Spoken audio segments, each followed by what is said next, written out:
Are you all missing getting to know what's going on with June? She's not allowed on the podcast anymore, and Patches and I are revolting over it. David doesn't think her behavior is lining up.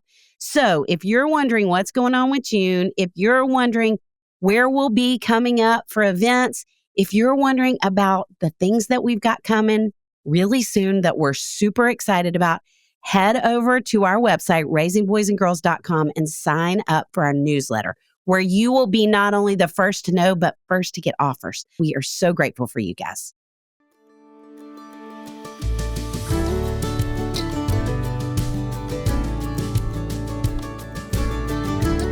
Hey, friends. Welcome to the Raising Boys and Girls podcast. I'm Sissy Goff. And I'm David Thomas, and we're so glad you've joined us for this conversation. Let's dive in.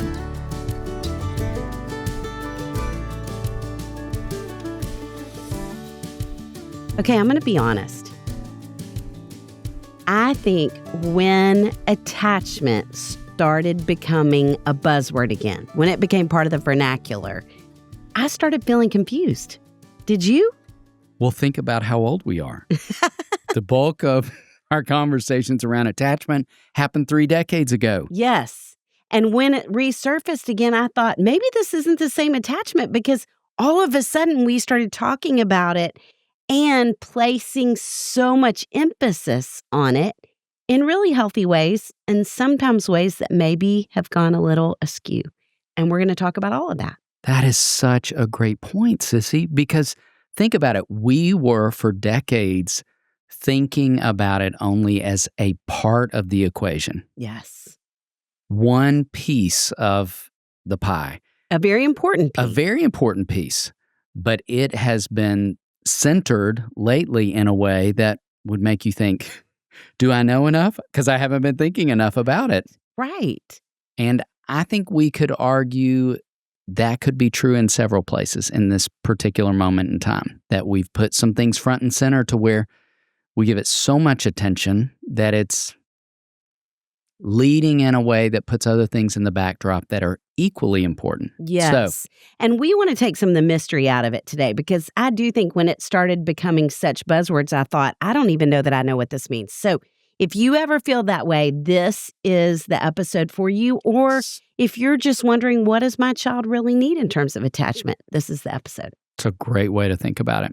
So this is just good information, not licensed to fear. In fact, a great example of that would be just this week, I did a parent consult with 2 delightful parents, and we were tracking through history. We were going back into early development as a way for me to just get a good comprehensive history of this little guy and their journey as a family. And the mom began talking about the first week of his life, and he had to stop off in the NICU, which is common for a lot of kids in this world. Was there for a couple of days, and in telling me about that chapter in his story, she began weeping uncontrollably and saying, I've worried so much about how attachment was disrupted over a 48-hour stay in the NICU. And so that to me is a great example of where we may have given it too much attention and too much power, that this sweet mom was just bridled by fear in a way that felt unnecessary and unhelpful. And so I was so grateful I could speak into it in that moment in ways that we're excited to speak into it right now. So let's do a little history. John Bowlby is the founder of attachment theory, began in 1958. You remember studying that guy in undergrad? I do. I remember where I was sitting in the room during my first child development class when we talked about Bowlby. And Mary Ainsworth furthered that. Attachment theory is based on infants and babies, specifically the first 18 months, but your attachment style can change based on relationships later and also trauma. So if we were going to give an overarching definition, basically attachment theory means that the way we attach to our primary caregivers early in life can impact our primary relationships later in life.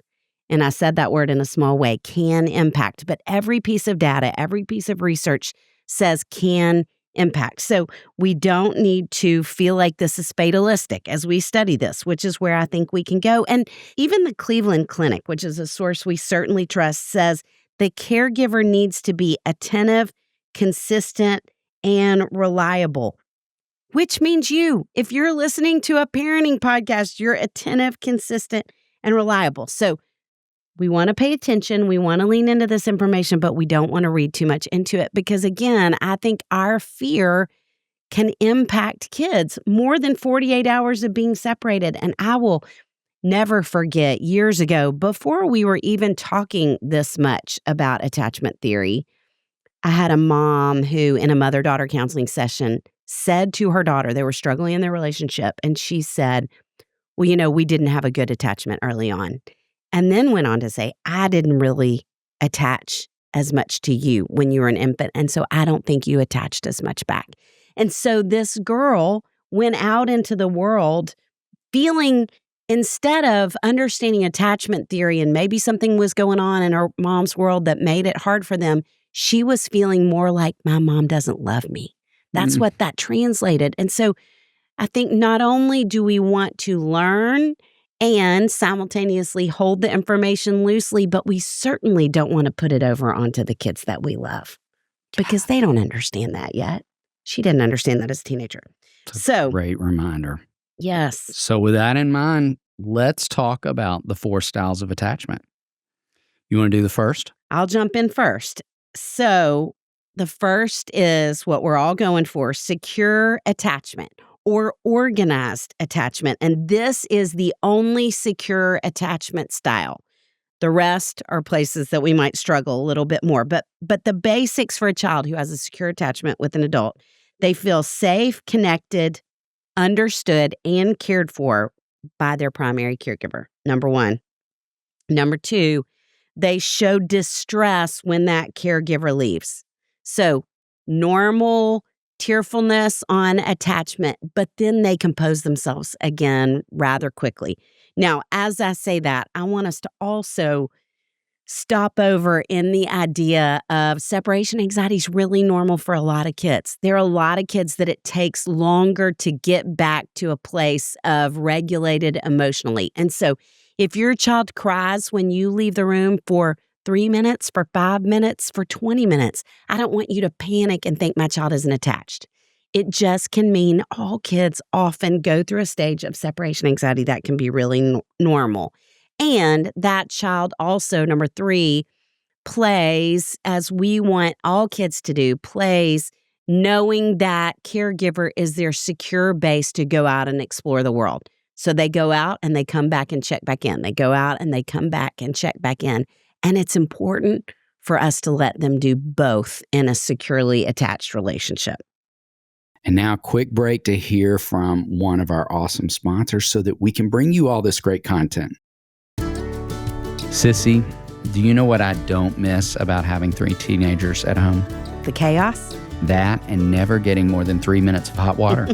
Speaking of showers, most people never think about the quality of the water in those showers. Exactly. We filter the water we drink, but the water we shower in, totally overlooked. Clean water is the first step to make an effective beauty routine, and Jolie makes that step simple. Jolie is a beauty wellness company that purifies your shower water for better skin, better hair, and overall well-being. Their filtered shower head removes chlorine and heavy metals, and it's the only one that's lab tested and clinically trialed. Clinically proven to reduce hair shedding in 81% of people, cut frizz by 40%, and even help your color last longer. And it still gives strong water pressure because whether you've got a house full of kids or a peaceful empty nest, no one wants a weak shower. Now that my kids are grown, I finally get the hot water and the good hair days. Jolie will give you your best skin and hair guaranteed. Head to jolieskinco.com/RBG to try it with free shipping. And if you don't like it, you can return your Jolie for a full refund within 60 days, no questions asked. Clean water, calmer mornings, and maybe a shower that's finally yours. And now back to the show. All right, the second type is ambivalent or anxious preoccupied. And this is less than 15% of kids. That's an important piece of data to have in mind as we talk about this second one. Can I just say, as we're talking about these, we might have to say this 10 times, but I will never forget taking abnormal psychology in college, and every single disorder the teacher talked about, I thought I had. And I feel like y'all, as you're listening, I don't want you to do that. I don't want you to panic and think, I'm anxiously attached. That's so good. We all did that. Yes, It's a very real thing. So if you find yourself doing that, hear Sissy talk about how normal that is. This loosely. Yeah. Important information.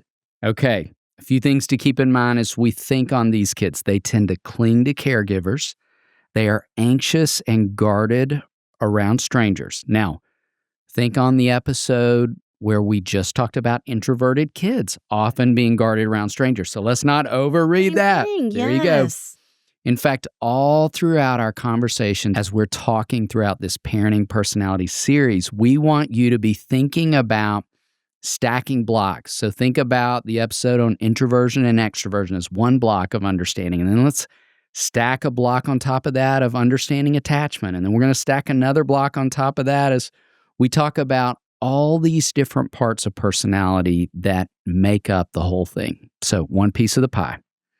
These kids also exhibit distress when caregivers leave.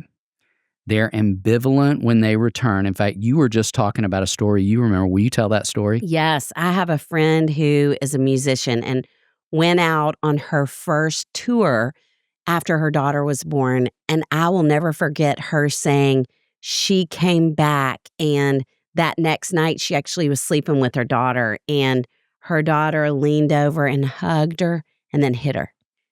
And she said, I think she's mad at me. And I would say, and you all, she is firmly attached now, but she went through a little phase of this kind of ambivalent attachment when her mom came home. So again, this is not some stamp over your child's life that's permanent. We can move in and out of this. There's the beauty of neuroplasticity. That means we can not only grow attachments, but grow our brains in ways that can benefit our relationships as well. So keep going. We're going to keep reminding you of that. Yes. And last thought as we think about these kids is that they can become clingy and overly dependent on adults. Yes. You want to talk about the third? Number 3 are going to be the avoidant and dismissive types. And these kids, it's exactly like the name sounds. They are not going to be as distressed when they're separated from their caregivers. They're also going to engage similarly with strangers. When their mother returns, when their caregiver returns, a lot of these kids seem to look away, avoid eye contact, not be as desirous, not be as quick to reconnect. They also don't seek comfort often from their primary caregiver, and they can appear to be really independent kids, but can struggle to share their feelings. Okay, David, do you want to talk about the next idea? Well, before I do, I just want you to know that I have a dog who has that style of attachment right now. Not distressed when she leaves me, engages well with strangers, would rather go home with them on occasion, and kind of ignores me when I come back into her orbit. So I'm learning a lot about myself as a parent in this moment with my current canine. We're going to talk about what you can do to strengthen your attachment here in a minute. I'll hold on. The fourth is disorganized, fearful, avoidant. So these are kids and parents show confusion and fear, reinforcing each other's behaviors. With an inconsistent caregiver or child who's been neglected or traumatized by a caregiver, this child is fearful and avoidant. They struggle to self-soothe. They can't self-soothe. And they seek comfort and reassurance from the same adult, but withdraw again. We're going to talk about ways to help that kid as we talk forward. So, will you talk about the 3 C's? Yes. So the 3 C's in terms of attachment are consistency, communication, and consequences that are needed. Now, I think part of the byproduct of the surge in attachment awareness and theory is parents are afraid to give kids consequences anymore because there's this sense of it's going to disrupt my attachment. But what research is saying is that those types of boundaries help kids feel more secure. Now, we don't mean punitive, angry consequences, but we mean helping kids know that they're not the strongest person in the room. Because sometimes when they believe that, I think it can create a more anxious attachment style. You know, what's interesting as you say that. I'm thinking about a conversation that we had with a dear friend and psychologist whose work we love and respect, who was talking about how often in this day and time, and she's been practicing for 3 decades like we have. And she said, I never used to get this question, but I get it all the time now. Am I disrupting attachment to send my child to Mother's Day out or preschool?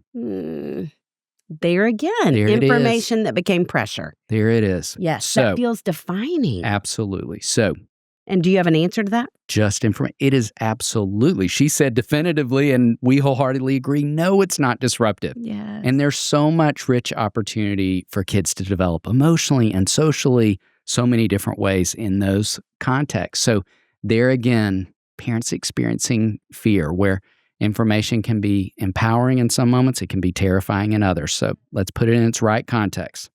And now we're going to take a little break to hear from one of our sponsors who makes this podcast possible.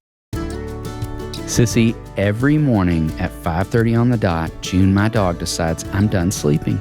She starts barking from her kennel, tail wagging, zero apologies. Well, at least one of you is getting your steps in before sunrise. What happens after that? I stagger to the kitchen like a zombie, but my old coffee routine made me crash harder than June chasing a squirrel. That's when you started using Everyday Dose. Coffee with benefits, right? Exactly. It's coffee plus powerful ingredients like lion's mane, chaga, collagen protein, and nootropics to help me actually wake up, focus, and make it past 9 a.m. without needing a nap. No crash, no jitters. Just clean, sustained energy, because when you're parenting, grandparenting, or dog parenting, you need steady. I go for the coffee plus bold, rich, full-bodied with that extra little kick. And I love the Coffee Plus. Smooth, mild roast, easy on my stomach. Both are 100% Arabica coffee, mold-free, and third-party tested. Get 45% off your first subscription order of 30 servings of Coffee Plus or Bold Plus. You'll also receive a starter kit with over $100 in free gifts, including a rechargeable frother and gunmetal serving spoon by going to everydaydose.com/RBG or entering RBG at checkout. You'll also get free gifts throughout the year.